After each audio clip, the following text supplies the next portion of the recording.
countries in promoting tourism and investments. And next 20 years, I committed myself to restore local food cultures. And there is a reason why. Tamil Nadu border. And I've seen my sister, who is an award-winning millet farmer from Karnataka. It's a border. So she was selling foxtail millet for 15 rupees per kilo. Then I was thinking that it's a huge injustice. Why she has put in so much of work, as the other panelists explained pretty much. How much of drudgery is involved, how much of hard work is involved. If she is able to sell only for 15 rupees, how do we even she make up her livelihood and then take care of her children? So that is like an eye-opening thing for me. And then I thought, why don't I use a bit of marketing skills in, marketing the millets. That is how the Millet Bank as a journey shed, which was unused for the last 15 years. So I declared the agricultural shed and then started promoting millets in our own family farmers. And then I realized a couple of challenges, which many of the panelists have mentioned. In fact, Raj sir has mentioned that production level challenges. Recently, 6 months back, we have grown for finger millet. And then I have seen 20 agri workers coming from Tamil Nadu border, which is a place called Ramakuppam. And that is actually a place for millets, pulses and oilseeds. That's a mini trade center. And then around Ramakuppam are multiple villages, tribal villages who grow millets. And I asked them, why did you come from all the way 20 kilometers, taking an auto to our farm to work? And what they said was amazing me. They said, because of the monkey issue. So whatever they have grown millets and pulses, monkeys are coming and they're destroying the crop, so they left the farming.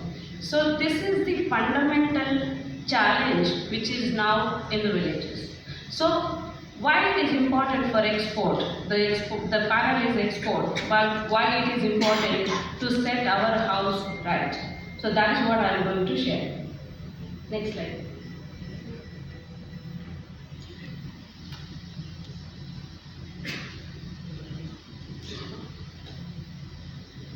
So this is what I was telling. This is what Millet Bank is, the first picture, which is actually a symbol of farmers' wealth and biodiversity, crop diversity. That is the symbol that I have taken, which in my own house there were 30 of them. And in my village also there were many of those structures where we used to store multiple millets. So that is the inspiration. And this image is the one which actually speaks about how farming was integrated at the grassroots level.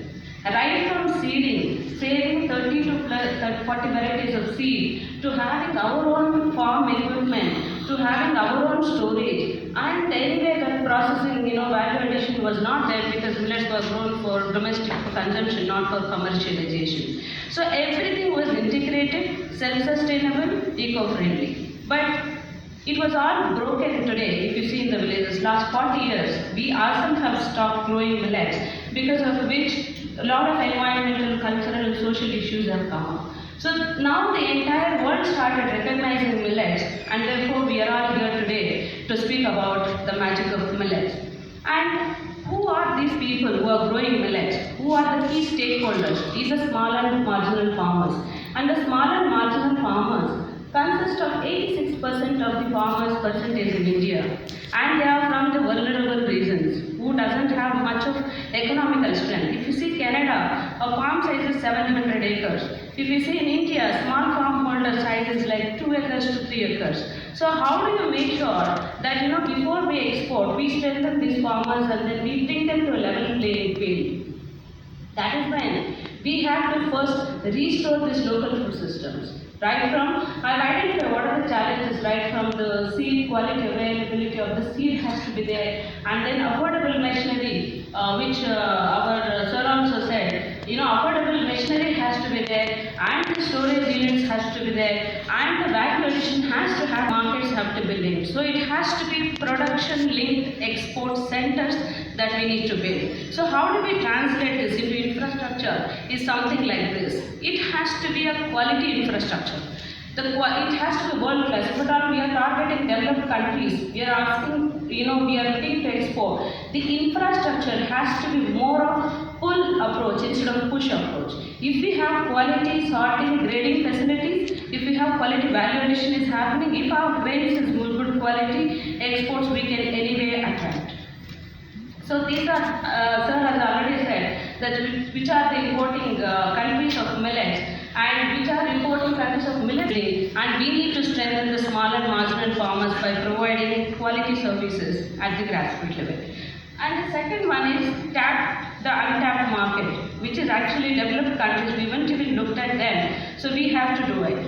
And the third one is promote a higher value. You know, instead of like the volume, we need to have more of value-based products. If you see Indonesia, the kind of bakery products that they are importing, and it's insane prices it seems. So, you know, we have to, why don't we tap actually and develop products for those kind of Indian millets.